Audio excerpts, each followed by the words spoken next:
Saludos, señoras y señores, y bienvenidos a una entrega más del Mundo por Montera. Hoy nos vuelve a acompañar nuestro querido amigo don Juan Antonio Aguilar, presidente y director del Instituto Español de Geopolítica y estudioso de geoestrategia, estrategia militar y como el instituto que él preside de geopolítica. ¿Qué tal, don Juan ¿Qué tal? Antonio? Muy buenas, muy buenas. Pues oye, Bien, un placer como siempre estar aquí bienvenido a tu casa. y a ver si podemos echar un poco de luz de lo que ha ocurrido en estos últimos días, y que, bueno, pues lógicamente atrae la atención de todo el mundo, ¿no? Claro. Es decir, porque al final lo que domina es aquello que más resaltan los medios de comunicación y que tiene que ver con lo que más cerca nos cae, ¿no? Y lo que más cerca nos cae en este sentido, pues esa situación bélica en Europa, aunque en el fondo sea menos dramática de lo que está ocurriendo en Siria o en Gaza, ¿no? Desde luego. Por Estamos eso. viendo imágenes de Siria terroríficas. Sí, no.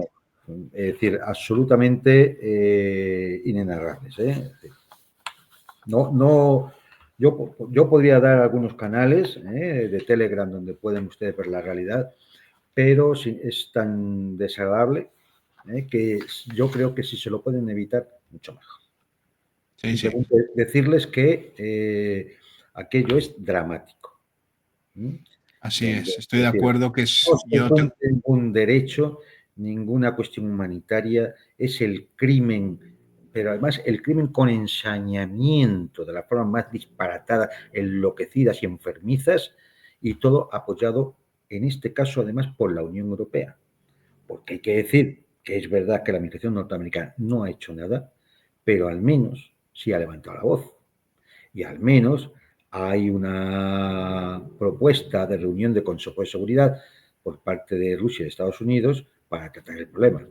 Pero la Unión Europea no. La Unión Europea sigue manteniendo el apoyo al régimen terrorista de Damasco y además han invitado a su cabecilla a una reunión, creo que es el día 27 de marzo, a una reunión de la Unión Europea. O sea, es que Sí, sí. lo de Bruselas sobrepasa ya cualquier límite, cualquier línea roja que podíamos pensar de la indecencia, la infamia, la miseria moral, la cobardía, y por tanto, bueno, pues no podemos esperar cualquier cosa. Ya sabes, y lo repito siempre que puedo, para mí la Unión Europea ya no es reformable, lo único que se puede hacer ya es destruirla, es decir, Sí, en liquidar eso ya sabes que coincidimos porque han llegado a un nivel de ignominia que solo merecen pues desaparecer. Ya está. Es decir, no hay reforma posible. Es una prisión de naciones y de pueblos. Sí, Y dirigidos por una canalla corrupta, ¿eh? claro, Canalla no decir solamente a una, sino a la canalla. a la canalla. Sí, sí. Así es, así es. Y Entonces, dicho bueno, pues esto, el sí, tema, el tema de las negociaciones, que todo el mundo está hablando del asunto, ¿no? de la guerra de Ucrania, efectivamente. Bueno, ¿qué ha sido lo más significativo? Bueno, es decir, si recordamos, la secuencia de sucesos era que Macron visitó a Trump, Steinmeier visitó a Trump, le propusieron que diera garantías de seguridad para el envío de tropas de paz a Ucrania. Después fue Zelensky, el famoso follón en la Casa Blanca, que todos pudimos ver en esta Exacto. comparecencia. Día y pico del siguiente, había una reunión en Londres, acuérdense ustedes, el conciliábulo de Londres, el contubernio de Londres, La que era banda, la banda. la banda, que era una reunión de una banda, porque no era una reunión de la Unión Europea, ni era una reunión de la OTAN, era una banda que se reunió allí, y que, bueno, pues volvieron a repetir la cantinela del envío del alto el fuego para enviar tropas de paz. Claro, todo esto no iba en consonancia con lo que se había hablado en la primera reunión entre los representantes norteamericanos y rusos en Riad semanas antes. Después del contubernio de Londres, Macron soltó su famoso discurso llamando a la guerra, aquel discurso donde acababa con la marsellesa y todos vamos a luchar y bla, bla, bla, una macronada, es decir, la propia de un sujeto que tampoco tiene muchas luces, es decir, tiene ya también el cerebro algo podrido. Después de eso, al día siguiente fue la reunión del Consejo de Europa, donde decidieron que había que gastarse 800.000 millones de euros en armas ante la amenaza rusa, porque la amenaza rusa es algo que los que nos oyen tienen que analizar bien, ¿no? Exacto. Es decir, la amenaza rusa es que un ejército inútil, incapaz de derrotar a los pobres ucranianos durante 3 años, que ya no tiene para fabricar misiles, tiene que robar los chips de la lavadora, la tostadora, la batidora, y que tiene que combatir con palas. Y como se ha quedado sin tanques, tiene que utilizar burros. Es que esto todo ha salido, ¿eh? Sí, sí, está escrito. Es decir, entonces, bueno, pues ese ejército se convierte en una amenaza porque Putin va a avanzar, va a atravesar el Vístula en Polonia y va a llegar a Lisboa. Entonces, ese mismo ejército, el de los burros y las palas. Entonces, decir, bueno, pues esto hay que hacerle frente, y hacerle frente es 800.000 en una primera fase, porque la tarea completa, del plan completo, llega a 3,5 billones de euros. Tengo por aquí exactamente la cifra, que alguien no me puede decir, a ver, no es exactamente esa, no es exactamente esa. Por aquí tengo que tenerla, y son 3,5 billones de euros. 4 duros, vamos, 4 Sí, duritos. simplemente los 800.000 de los que habla la señora von der Leyen representarían para una familia media europea, de 2 hijos, si es que eso es una familia media en Europa ya, pero bueno, representaría aproximadamente 7.700 euros por familia. Escándalo.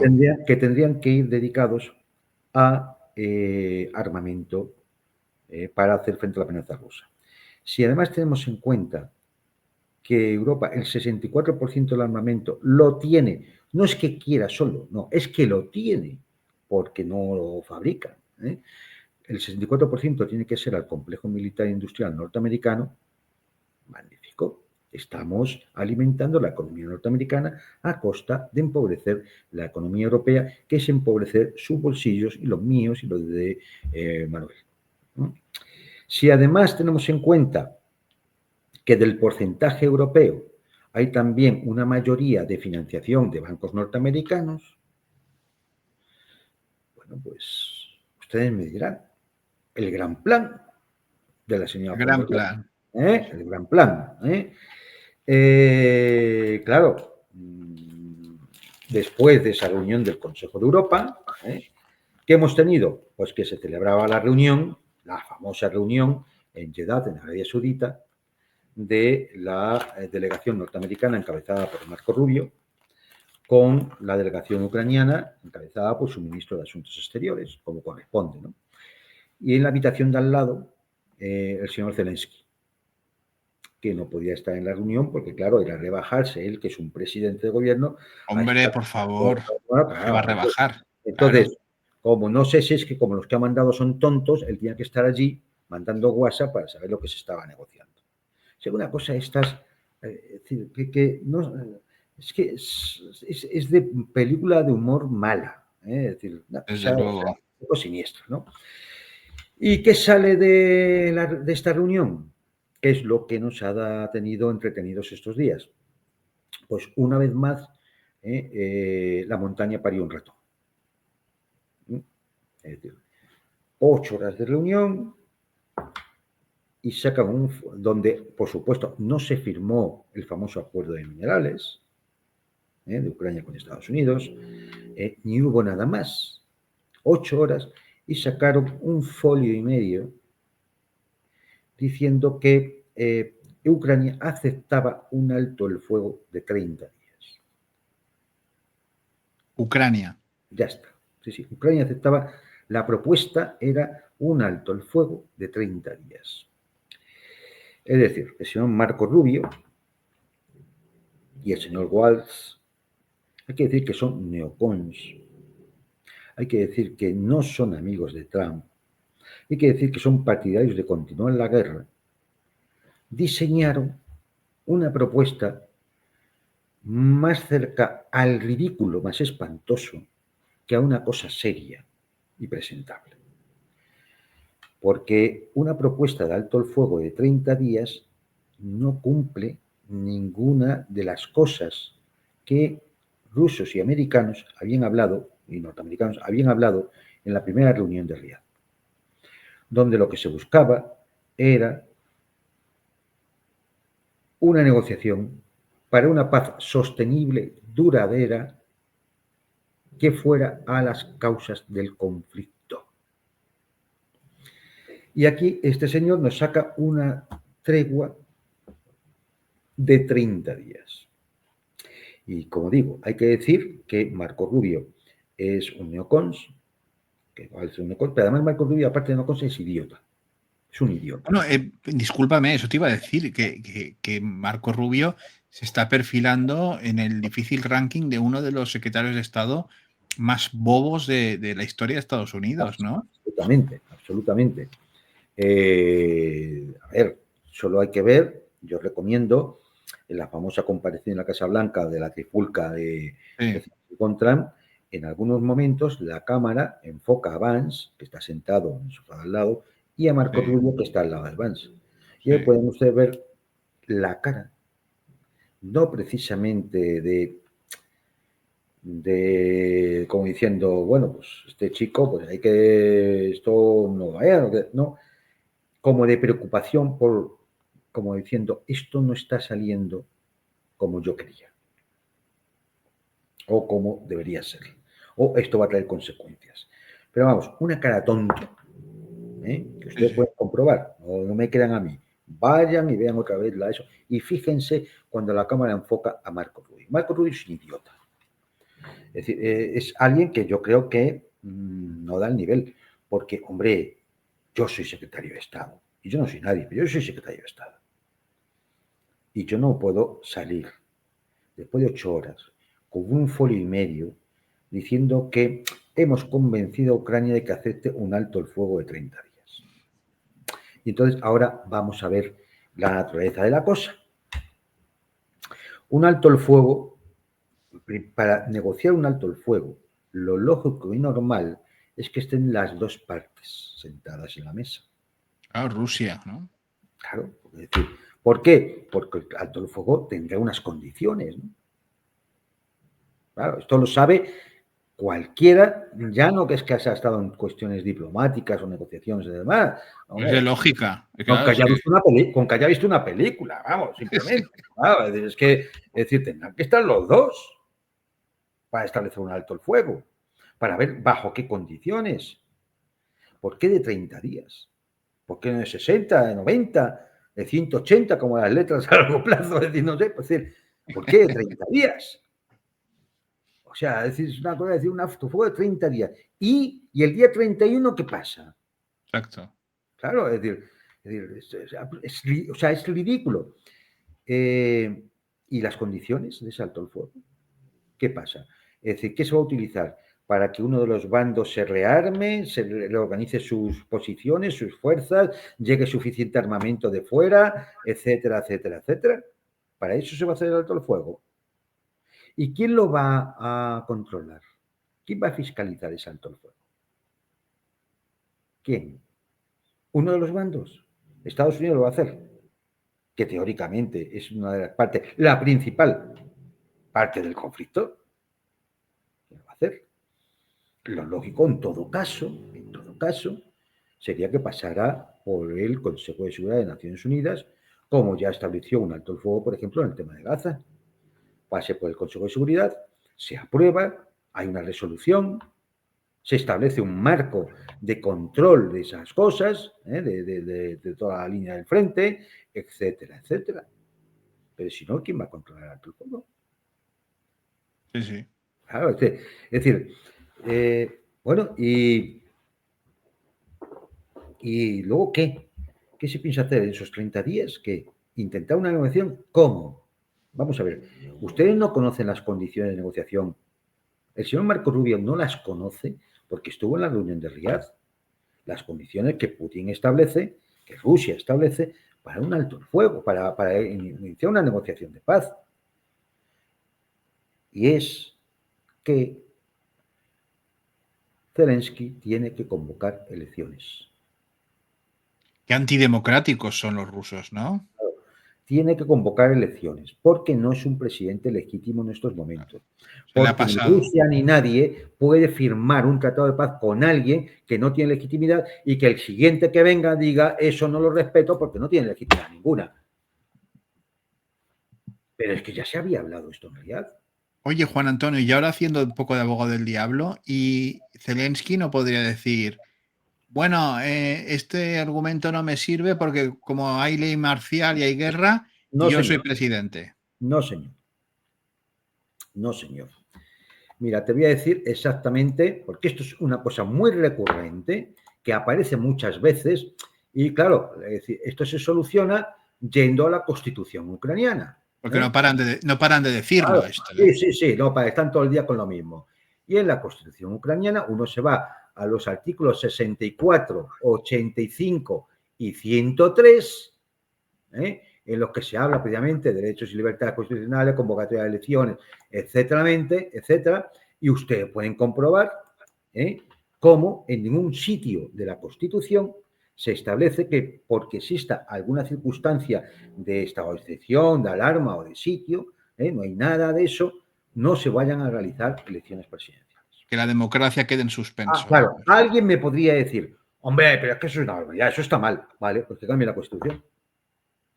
Pero la realidad, es decir, la ley tal como está, el imperio de la ley exige que se hagan elecciones. Claro. Punto. Punto. Igual que las ha hecho Rusia, ¿eh? Sí, sí. O sea, es decir, que se hagan elecciones.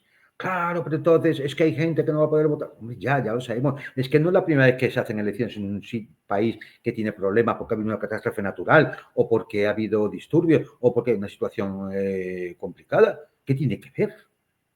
Usted hace las elecciones y, oye, todos los que pueden ir a votar, pues que vayan a votar. Los que no puedan, pues, pues ¿qué le vamos a hacer? Claro. Pero a veces es una consulta popular. Legitimas la posición del presidente. La Rada lo acepta, entonces ya tenemos. ¿Qué es lo que pasa? Que eso Zelensky no lo puede aceptar. ¿Por qué? Porque entonces si va a elecciones las pierde. Y si las pierde, queda en el aire. Y en una situación muy delicada. Y los que mandan en Zelensky no quieren que se vaya Zelensky. Porque Estados Unidos, que sabe que se tiene que quitar de encima Zelensky si quiere seguir unas negociaciones con Rusia, ya está tocando a Yulia Timoshenko o al propio Poroshenko para sustituir a Zelensky. Porque Zelensky es un agente británico, es un hombre de los británicos, es un hombre de Londres, de la City. Y, de hecho, la propuesta que le llevaron Starmer y Macron a Trump, la propuesta con la que Zelensky intentó convencer a Trump en la Casa Blanca de las garantías de seguridad, etcétera, etcétera. La propuesta que sale del contubernio de Londres es un alto el fuego de 30 días, que es la que lleva Marco Rubio a estas negociaciones con Zelensky. Oh, sorpresa. ¿Era consciente Trump de eso? No lo sé. Pero Porque, a ver una cosa, por lo hombre, que... ¿cómo se va a engañar al presidente de los Estados Unidos? Hombre, Ahora, John Bolton lo escribe en su memoria la vez que la engañó. bueno, pero a ver, sí, pero eso te iba a decir, pero da una imagen de que aquello es un circo que no Un veas, manicomio. ¿no? Es un manicomio completo. Es un manicomio. Mira, a ver, todo tiene sus explicaciones, ¿eh? Y ni todo es culpa de Trump, ¿eh? Pero Sí. evidentemente esto es un manicomio. Mira, ¿por qué está Valls, Marco Rubio dentro de la administración Trump? Pues porque estos neocons, el Senado exigía que fueran al gobierno de Trump. Eran sus representantes en ese gobierno. Nada menos que el secretario de Defensa y el secretario de Estado. Nada menos, Casi, casi nada, ¿no? Porque si no, el Senado, donde hay muchos republicanos rino, es decir, falsos republicanos, Sí. si no, el Senado no hubiera admitido y no hubiera aprobado a Kennedy y a Tulsi Gabbard. Este es el problema. Pues es un compromiso, es un Claro, compromiso. porque en Estados Unidos resulta que los miembros del gobierno, el presidente los tiene que presentar al Senado y el Senado los tiene que aprobar.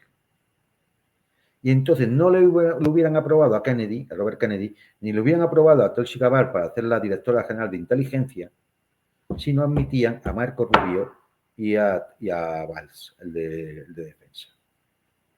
Con lo cual, Trump sabe que tiene a una serie de submarinos neocons del establishment, del Estado profundo, dentro. Y uno de esos es Marco Rubio.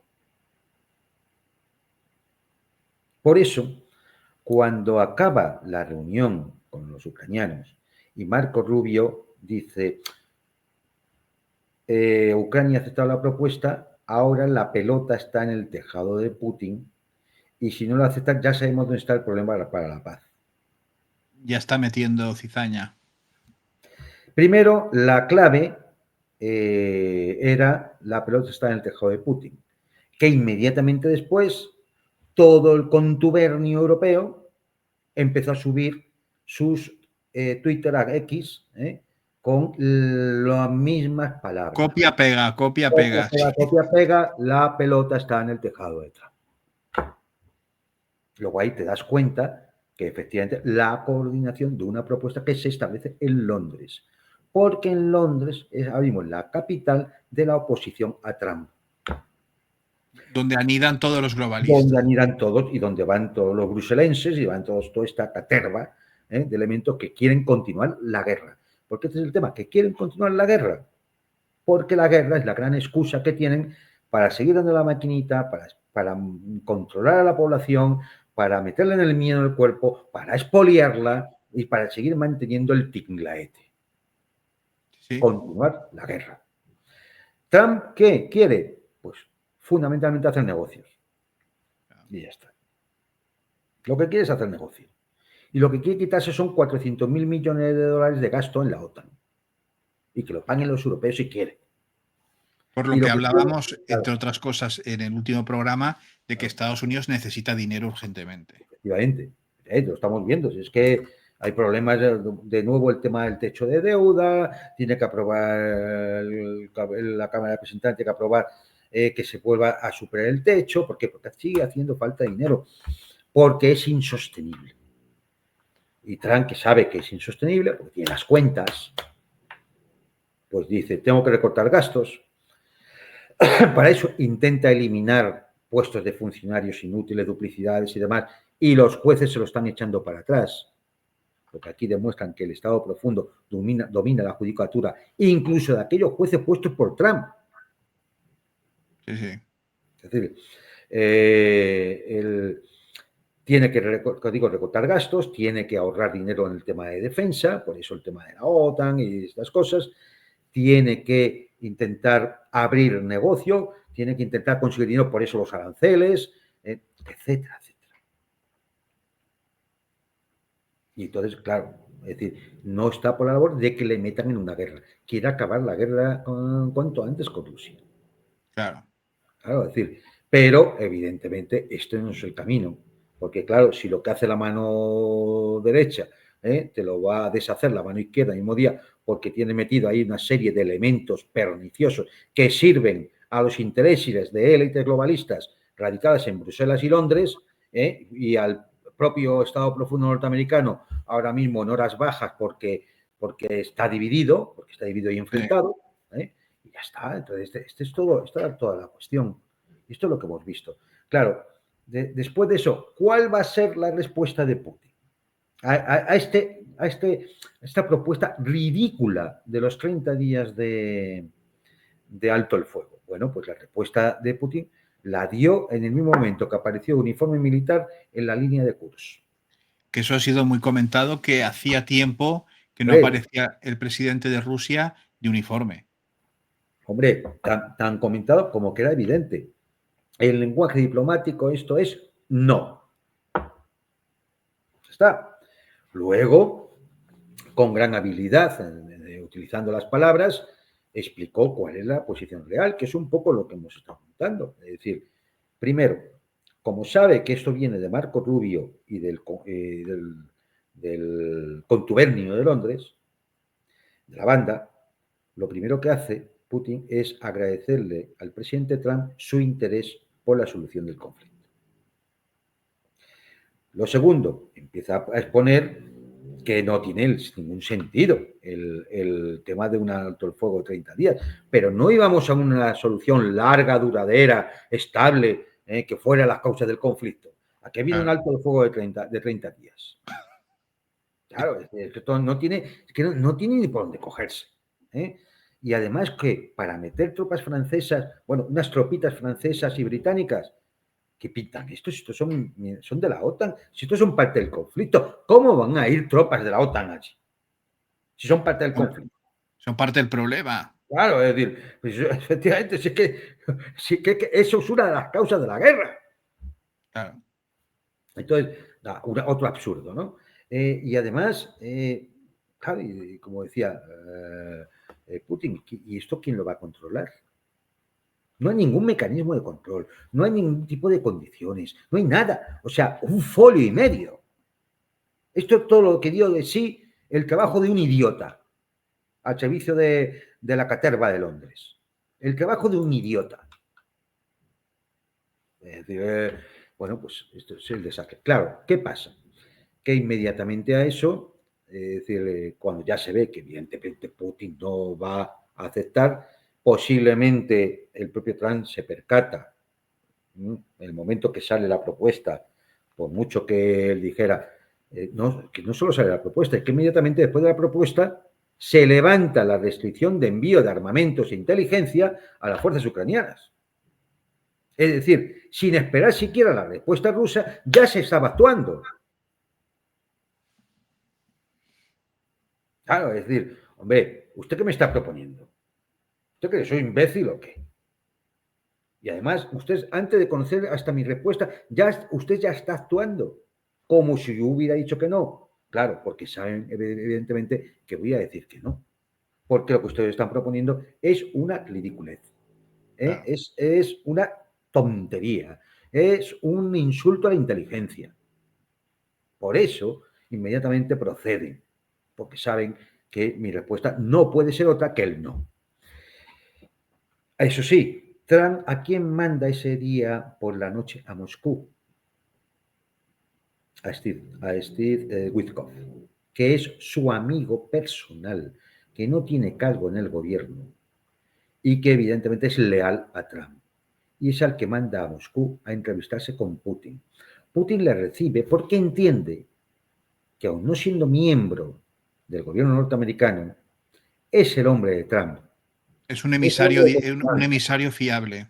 Y hable. Es decir, que lo que hable con Witkoff es como si hablara con Trump. Y de Claro. hecho va en persona. No hay llamadas telefónicas, no hay señales de humo, ni por Morse, ni por nada. Va personalmente, se reúne con Putin y a la 1 de la mañana se acaba la reunión, se va al aeropuerto, coge su avión privado y vuelve a Washington a informar al presidente de los Estados Unidos. ¿Qué se sabe de esta reunión? Nada. Nada. No ha salido nada. Bueno, alguno puede especular por ahí, pero realmente información oficial o al menos fiable, de personas que podamos decir que tienen cierto grado de fiabilidad, no ha salido nada. O Y sea, ha es sido una suerte de reunión secreta en Moscú, ¿no? secreta Moscú, evidentemente. Y ahí sí que se ha debido hablar seriamente de la situación. Y la situación no es otra que Rusia es la que pone condiciones. Claro. Rusia es la que pone las condiciones. ¿Por qué? Pues muy sencillo, porque con los burros y las palas va ganando la guerra. Claro, pero hay una ¿Qué sensación. ha pasado esta semana? Pues que ha Sí. habido un colapso en el frente en Kursk. Eso es lo que ha pasado. Que ha habido un colapso en el frente.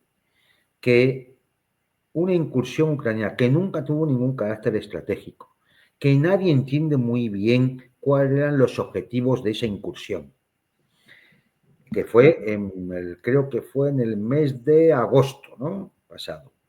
Creo que fue, no sé si me equivoco. Bueno, esta incursión que llegó a ocupar 1.473 kilómetros cuadrados, que empezaron a perder, lo convirtieron en una picadora de carne y empezaron a perder territorio con el contraataque ruso, y ya quedaban unos 400 kilómetros cuadrados, ya habían perdido más de 1.000. Y de esto quedan ahora unos 40 kilómetros cuadrados después del colapso del frente. Colapso que ha sido, bueno, pues de derrumbe completo, dejando aislado a miles de combatientes ucranianos. Aproximadamente el cálculo es de una división, entre unos 8.000, 7-8.000. Esto es un desastre. Esto es un completo desastre.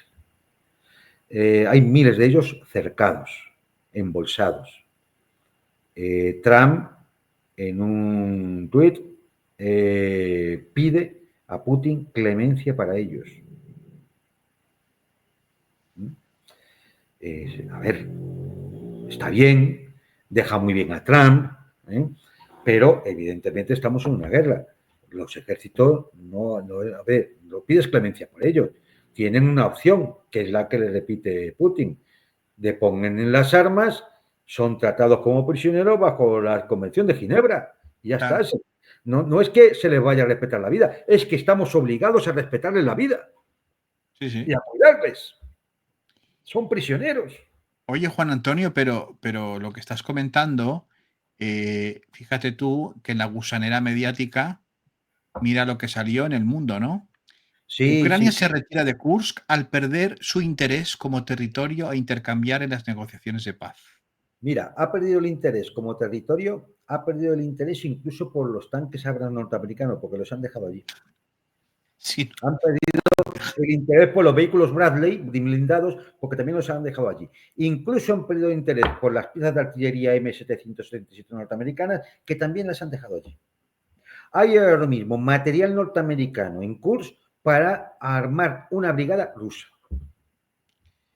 Yo creo que pasará a la historia como uno de los titulares más miserables de la historia de la prensa española. Pero sobre todo, hombre, es decir, es la auténtica falta de respeto que tiene esta gente por sus lectores. Hombre. Sí, sí. La falta de respeto por sus lectores. Hombre, por Dios. Es decir, pero ¿cómo puedes engañar a la gente que te está comprando el periódico todos los días? ¿La puedes engañar así? ¿Cómo le puedes mentir tan descaradamente? ¿Cómo puedes tener tan poca vergüenza? Ser tan inmundo. Total, sí, sí. No, bueno, pues eso, efectivamente. Pues lo que ha habido es, por mucho que lo diga El Mundo, lo que ha habido es un colapso. Es un colapso. Y claro, ¿qué pasa? ¿Quién nos indica esto? ¿Quién nos dice que el colapso no se repite dentro de 2 o 3 semanas en otro punto del frente y luego en otro? ¿Cuánto tiempo va a poder aguantar el frente colapsos de este tipo? Es decir, la situación desde el punto de vista militar es cada vez más grave para Ucrania.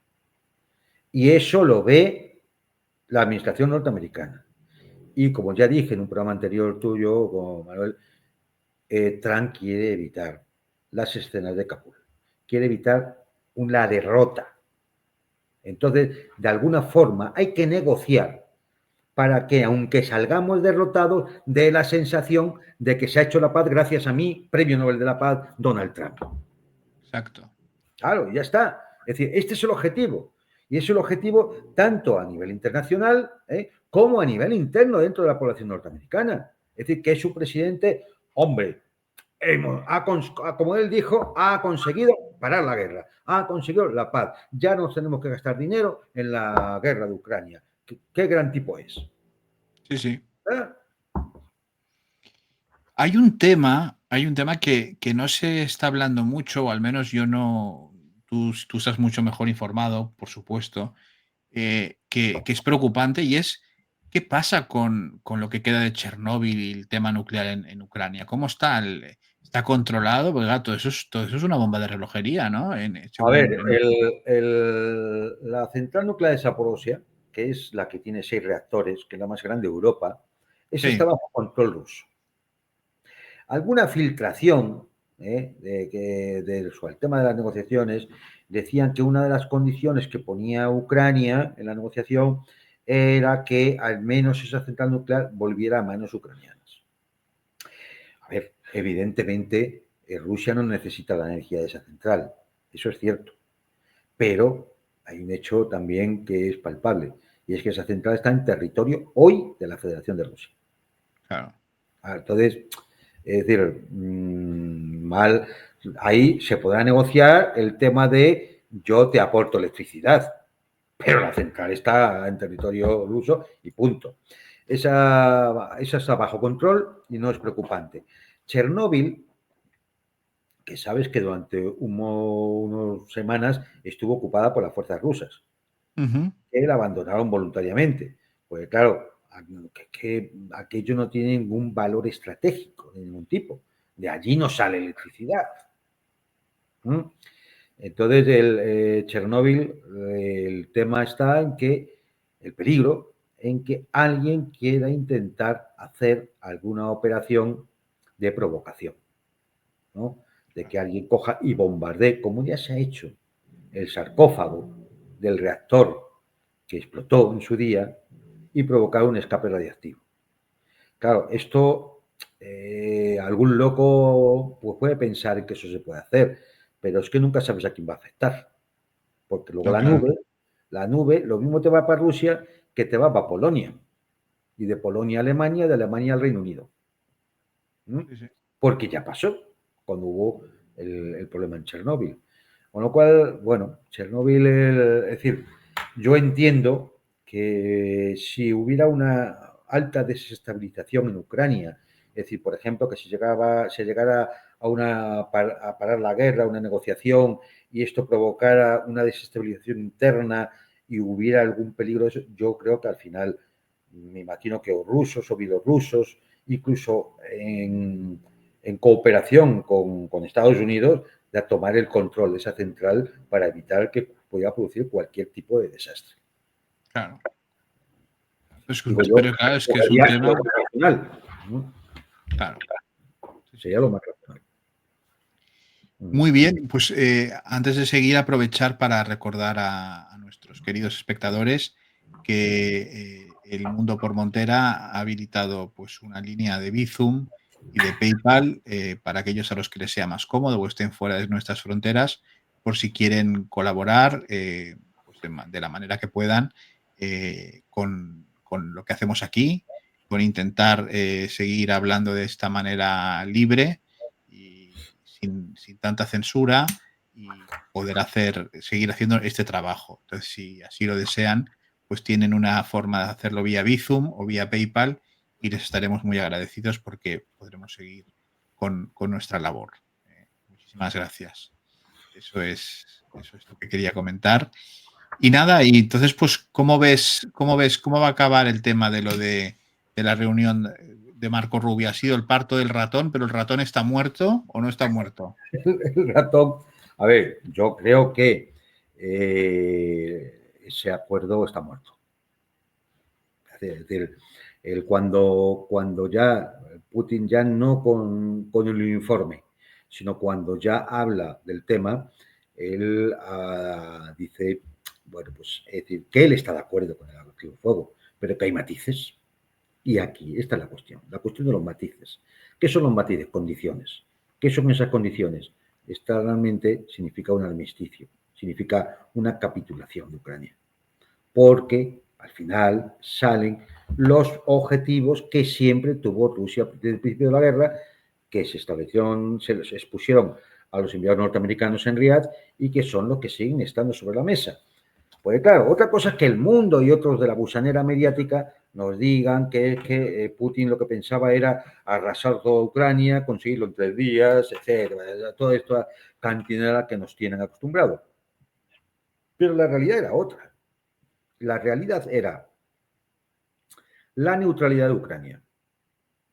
Eso yo creo que hoy ya está aceptado hasta por Mark Rutte, que ha ido también a Estados Unidos, y cuando Trump en la Casa Blanca le ha dicho lo que hay, pues Rutte, que no es más que un correveidiles, es decir, es un empleadillo. Mark Rutte es un dominguillo que hace lo que le digan. Claro, lo que hace lo digan porque simplemente es el portavoz de la OTAN. No es como he visto en algún medio el jefe de la OTAN. ¿Pero qué va a ser Mark Rutte el jefe de la OTAN? O sea, Rutte no es nadie, es un portavoz. El jefe de la OTAN, si usted sigue la cadena de mando, es el general norteamericano que manda al Estado Mayor de la OTAN, que depende del Pentágono, que depende de la Casa Blanca, que depende del presidente. Luego el jefe de la OTAN se llama Donald Trump. Esta es la cadena de mando. Y Rutte es una especie de karaoke que ponen ahí para que diga lo que tenga que decir y mande el jefe de la OTAN. Claro. Y cuando va a ver a Trump, pues efectivamente pues tiene que aceptar que lo de Ucrania pues ya no está en la agenda de la OTAN. Y que además, es más, Trump le suelta lo de Groenlandia, que es territorio de un país miembro de la OTAN, y Rutte se calla y se ríe como un tonto. Porque claro, o sea, uno se ríe como lo que es, un tonto. Tonto a las 3 y para todo el día, que diría el otro. ¿No? Entonces, bueno, pues neutralidad de la OTAN. Desmilitarización de Ucrania. ¿Qué significa desmilitarización? Hombre, pues que evidentemente vas a tener unas fuerzas armadas dimensionadas al riesgo. Y como ya te darían garantías China, Rusia, Estados Unidos, que no va a haber riesgo después de un tratado de paz, no necesitas 1 millón de hombres en armas. Y por lo tanto, 1 millón de armas, ni misiles de largo alcance, ni armas nucleares. Eso se llama desmilitarización. Desnazificación de Ucrania, lo que ellos llaman desnazificación, que no que tenga mucho que ver con la época del Reich, sino simplemente que hay un régimen autoritario en Kiev, que persigue la oposición, que ha prohibido partidos, que ha prohibido medios críticos, que prohíbe el ruso, que persigue a la Iglesia Ortodoxa, etcétera, etcétera. Evidentemente, ese régimen no puede seguir así. No puede seguir así porque eso es una bomba de relojería. Porque si va a seguir persiguiendo a los rusohablantes, va a seguir persiguiendo a los ortodoxos del Patriarcado de Moscú, va a seguir persiguiendo opositores políticos, va a seguir cerrando medios, etcétera, etcétera, y va a seguir teniendo una educación en los colegios que es para echarse a temblar, pues evidentemente no arreglamos nada, porque volveremos a tener el conflicto a futuro. Entonces, ¿qué pasa? Pues que tiene que haber un cambio sustancial de la Constitución, de la legislación, volver a legalizar los partidos, volver a admitir a que puedan existir esos medios de comunicación críticos, volver a dejar a la gente que hable en ruso, por tanto proteger el ruso como un idioma oficial, volver a devolver los templos a la Iglesia Ortodoxa, etcétera, etcétera, etcétera. Eso se tiene que dar. Eso es una condición. Otra condición era, y esta es muy importante, y es la que más afecta a los Estados Unidos, el Tratado de Seguridad Colectiva para Europa. Es decir, la garantía de la seguridad europea y la garantía de la seguridad nacional rusa es que exista unos estados tapón en medio que no estén militarizados, al menos con armas estratégicas y nucleares, que permitan efectivamente tener una cierta tranquilidad de que no va a haber un choque directo. Claro. Dicho de otra forma, la OTAN tiene que retirar sus armas estratégicas y sus sistemas de armas agresivos, ofensivos, a las fronteras de 1997. ¿Y tú esto lo ves factible? Eso, a ver, eso solo es factible si Estados Unidos quiere.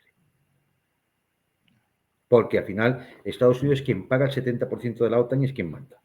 Y el que paga manda. Claro, y entonces es retirar de allí el sistema antimisiles de Polonia y Rumanía, es retirar sistemas de armas ofensivas que puedan existir, que tampoco hay mucho, que pueden existir en Polonia y en los Bálticos, y poco más, y ya está, y para allá.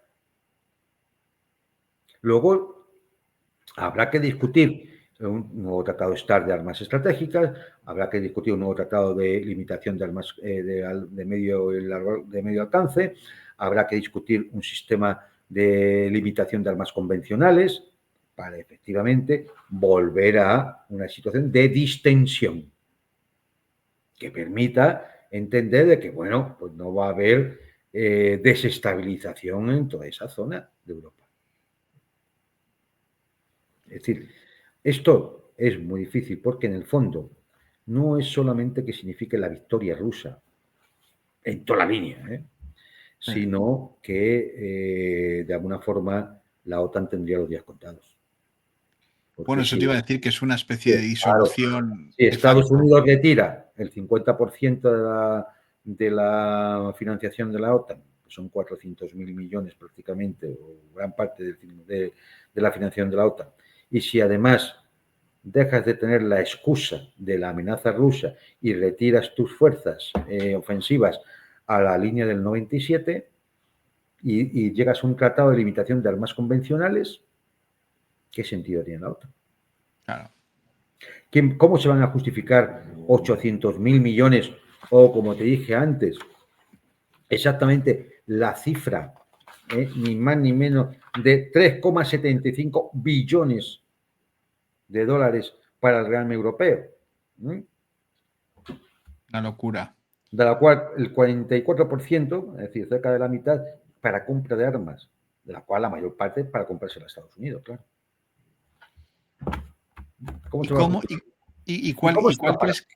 cuál crees que pueden ser las próximas trapisondas que tengan preparados los europeos, entre comillas, digo, los manijeros europeos guerreristas y globalistas? Pero claro, ellos quieren continuar con el... Sí, ellos quieren continuar la guerra. Lo que pasa es que hay una cosa que es realidad, ¿no?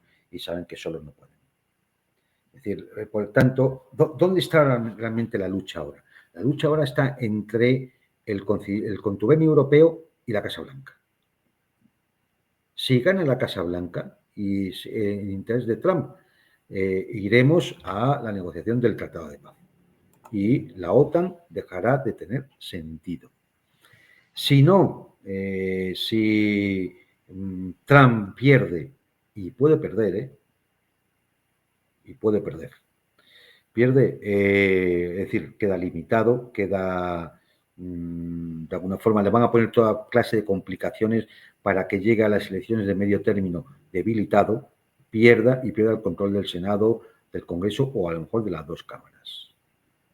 Es decir, y esto lo tiene que saber Trump y lo tienen que saber sus asesores. Con lo cual, la batalla no está decidida. Si pierde Trump, esta gente va a intentar seguir con el tema de la guerra. Mira, hay una cosa que se llama, hay un ratio que se llama ratio de autonomía estratégica. Es decir, la capacidad que un país tiene, un porcentaje de autonomía para poder llevar adelante una guerra de desgaste.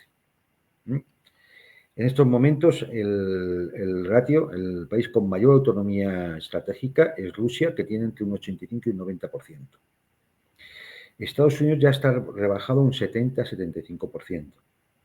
Pero es que la Unión Europea, estamos hablando que tiene un 50% de autonomía estratégica. Es decir, que en una guerra de desgaste, la Unión Europea depende del exterior el doble de lo que depende Rusia. Eso es lo que quiere decir esto. Con lo cual, pues ya me dirás, es decir, ¿cómo podría aguantar una guerra prolongada, una guerra industrial de desgaste, una Unión Europea que se está desindustrializando y que tiene, decir, depende del exterior el doble de lo que depende Rusia? ¿no? Y con unos conflictos internos monumentales, ¿no? Sí, sí. Claro, la consecuencia de todo eso es que, lógicamente, es impensable que pueda haber una unidad política, que pueda haber una unidad geoestratégica, incluso que, bueno, pues incluso que poblaciones o gobernantes empiecen a romper esa unidad y a plantearse si merece la pena seguir dentro, ¿no? Es decir, Pero es que además estamos contando, además, que que de alguna forma hay países que van a estar ahí independientemente porque son miembros de la OTAN. Veremos cómo responde Turquía, o veremos cómo respondería Hungría, o cómo respondería algún otro país. La señorita Meloni ya ha dicho que ya no va a mandar tropas. Sí, sí. Entonces, es decir, que en el fondo, ¿con qué nos encontraríamos? Con que no hay capacidad. Con lo cual, ¿qué van a seguir intentando hacer los europeos y el contubernio de Londres? Pues lo único que van a intentar es seguir con su campañita, seguir poniendo todas las dificultades posibles a Trump en la esperanza de que Trump acabe cediendo y sea el que realmente acabe pagando la guerra que ellos necesitan. Aunque eso vaya en contra de los intereses políticos de la administración Trump y de quien la apoya, que son los oligopolios industriales norteamericanos que quieren reindustrializar el país, volver a tener, bueno, pues el brillo que tuvieron en otros momentos históricos, ¿no? Claro. Que ahora no tienen. Pero claro, por otra parte, por los datos que nos explicas y que vamos sabiendo, en Estados Unidos, dentro del propio gobierno, hay una guerra, es decir, Trump tiene muchos enemigos en casa, es decir, gobernar eso no debe ser fácil. No. No, ahora mismo debe ser bastante complicado, ¿eh? Yo creo que ahora mismo debe ser difícil. Pero los signos son esos. Es decir, mira, el Steve Witkoff, que es el que ha mandado a hablar con Putin, tú ten en cuenta que este es el hombre de confianza de Trump que él le nombró para ser su enviado en Oriente Medio. Y lo tiene aquí ahora mismo en el conflicto en Ucrania. ¿Por qué, entre otras cosas? Porque entre los neocons que hemos comentado antes, no te he dicho uno, el general Kellogg. Bueno, ya hablamos de él cuando mataron a aquel general ruso, ¿no? Al general Kellogg, y el general Kellogg, es decir, ya no está en la negociación porque el Kremlin ha dicho que no lo quiere ver ni en pintura. Porque El Kremlin. El Kremlin, porque sabe lo que está jugando. Está jugando a la contra de Trump. Por eso Trump manda a su amigo personal, con quien juega el golf. Sí, Su sí. amigo personal. Y es el que va a Moscú. Y es el que es recibido por Putin directamente. O sea, es decir, a ver, es que esto hay que entenderlo. El presidente de la Federación Rusa recibe a un tipo que no es nadie. Es el amigo de Oficialmente. Trump. Que lo envía a Trump, es un amigo. Sí, Y sí. lo recibe de noche hasta la madrugada. O sea, es decir, esto nos indica cuál es la situación dentro de la Casa Blanca. Que no se puede fiar de algunos. Batiburrillo potente, ¿eh? Que no se puede fiar de algunos. Y claro, y si hace esto y no se puede fiar es porque Trump es consciente. Y si es Sí, sí. consciente, pues a ver qué hace, porque si no, claro, lógicamente le están secando la hierba bajo los pies. Cosa que ya le pasó en la primera legislatura que tuvo, donde Sí. sus dos mayores colaboradores, que eran el general Michael Flynn y Steve Bannon, se los cargaron a los 3 meses. Sí, sí. Así es. Pero bueno, esto de la reunión secreta va a dar que hablar, ¿eh? Va a dar que hablar.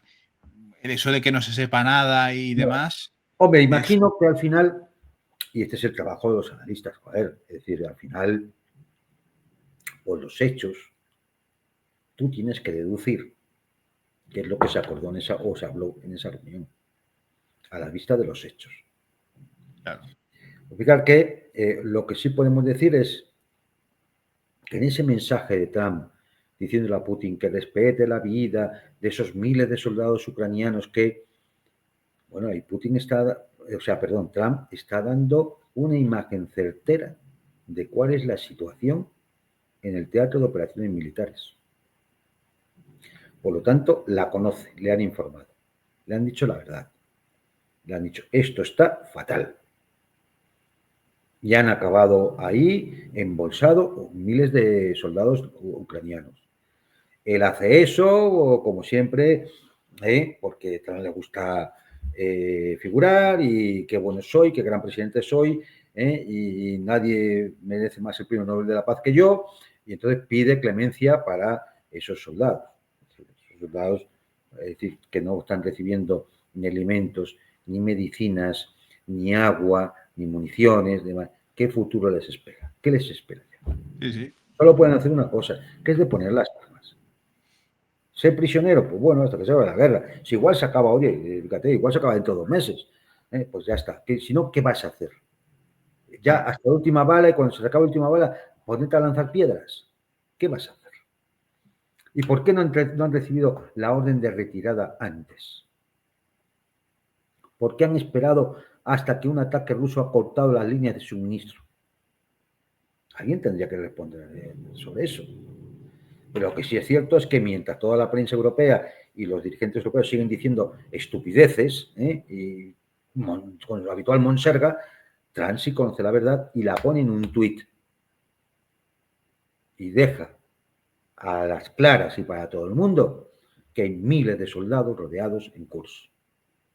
¿Y qué se sabe del alto mando ucraniano?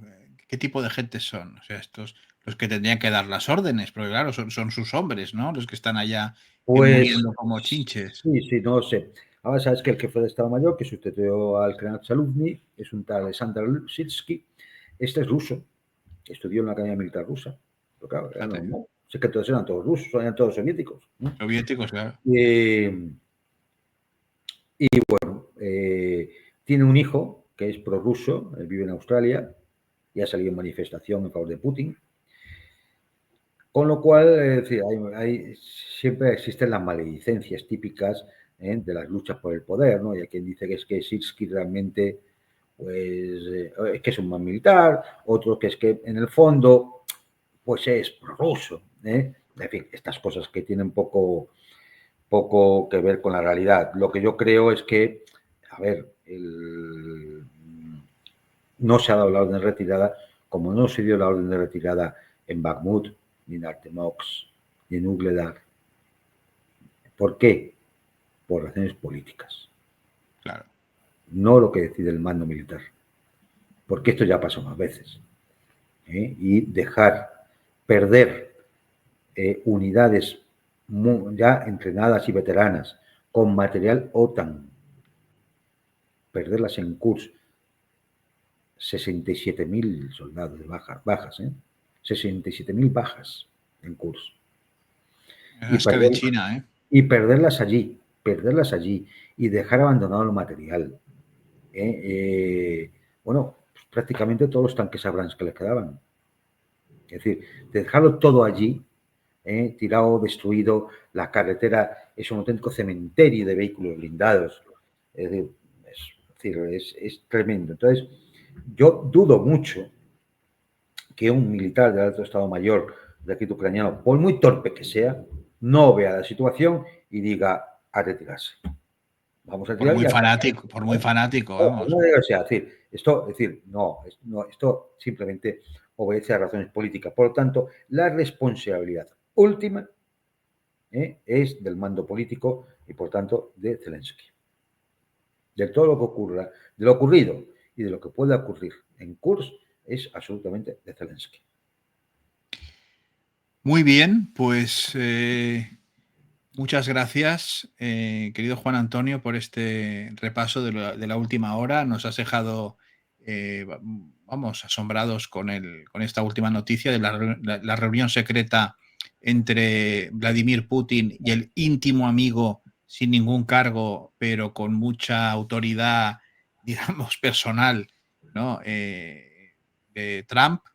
Y bueno, vamos a ver cómo Pero se sustancia. sobre todo, Manuel, porque no ha salido nada. Por eso es que no se ha ido a ningún lado. Eso es lo más interesante, que no ha salido nada, porque podían haber dicho, bueno, pues en la reunión que ha habido, pues se decidió darse un plazo, se decidió volver a reunirnos en Riad, se decidió, nada, no ha salido nada.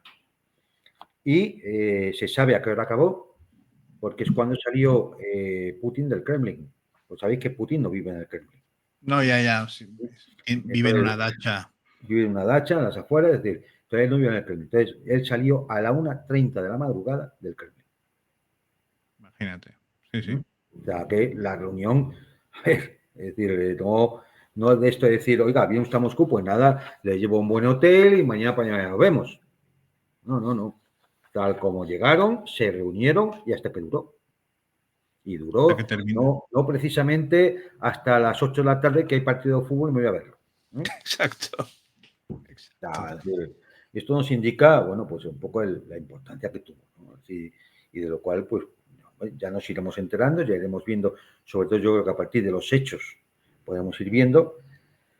Pero bueno, mientras tanto, como yo le dije a alguien que me preguntó, pero bueno, al final Putin ha dicho que en sí o que no al alto el fuego. Yo dije, vamos a ver, hoy 14 de marzo, hoy 15 de marzo, ¿hay operaciones militares sobre el terreno? Sí, pues no hay alto el fuego. Ya está, si es que ya qué más respuesta Sí, sí, empírica se quiere, qué más respuestas empíricas se quiere. Ya sí, está, sí. hoy ha habido batallas, hoy se ha liberado más terreno en la región de Kursk, hoy los rusos han avanzado en la región de Sumy, hoy los rusos han avanzado en la región de Zaporozhia. Es decir, las operaciones siguen, luego no hay alto el fuego. Entonces, Exacto. Blanco y en botella. Blanco y claro, en no botella. hay más vueltas. Así ¿Lo habrá es. en el futuro? Pues depende. Si el amigo de Trump y Putin pues han establecido que esos matices lo vamos a hablar, oye, pues a lo mejor, evidentemente, si se acaba poniendo sobre el papel los objetivos estratégicos de la operación militar rusa, habrá alto el fuego y habrá, claro que sí, y elecciones en Ucrania. Y adiós a Sí. Zelensky. Claro. Así es, así es. Pues un último llamamiento antes de acabar a nuestros queridos amigos que nos ven, para los que es un placer pues, poder hacer estos programas explicando estos detalles que los medios de comunicación pues, obvian malintencionadamente y de manera artera, ¿no? Que si quieren ayudarnos a que el Mundo por Montera siga adelante, a que este canal siga informando, a que podamos seguir haciendo nuestro trabajo, pueden hacerlo, si así lo desean, suscribiéndose, dándole a me gusta y luego pues hemos habilitado un número de Bizum y también un número de PayPal que es @el Mundo por Montera para que si quieren pues puedan hacer una donación para poder seguir trabajando. Esto nos ayuda pues a poder seguir hablando con total libertad y sortear de la manera que podemos la censura a la que las grandes plataformas someten a las opiniones disidentes o poco complacientes con el discurso dominante, sobre todo en la Unión Europea. Y esto es una realidad, pues como tantas veces ya hemos dicho, ¿no? Por lo tanto, Además, bueno, si es que es simplemente un refresco al mes, es eso. un refresco al mes. Claro, si todo el mundo pone un refresco al mes, fíjate, menos de lo que seguramente algunos se gastan en periódicos donde les van a tomar el pelo como el titular como sacado del diario El Mundo. Exactamente, exactamente. Pues muchas gracias. Querido Juan Antonio, gracias por haber estado una semana más en El Mundo por Montera, tu canal, en el que queremos que te sientas como en casa, porque es tu casa, y arrojando luz a tanta oscuridad, a tanta bruma, a tanta noticia falsa y a tanto bulo periodístico y eufemismos irritantes. Muchísimas gracias, Juan Antonio. Venga, pues nada, hasta pronto entonces. Un saludo a todos. Y a ustedes, señoras y señores, muchísimas gracias por haber querido estar una vez más con nosotros en El Mundo por Montera, el canal más audaz para el público más inteligente. Hasta muy pronto y buenas noches.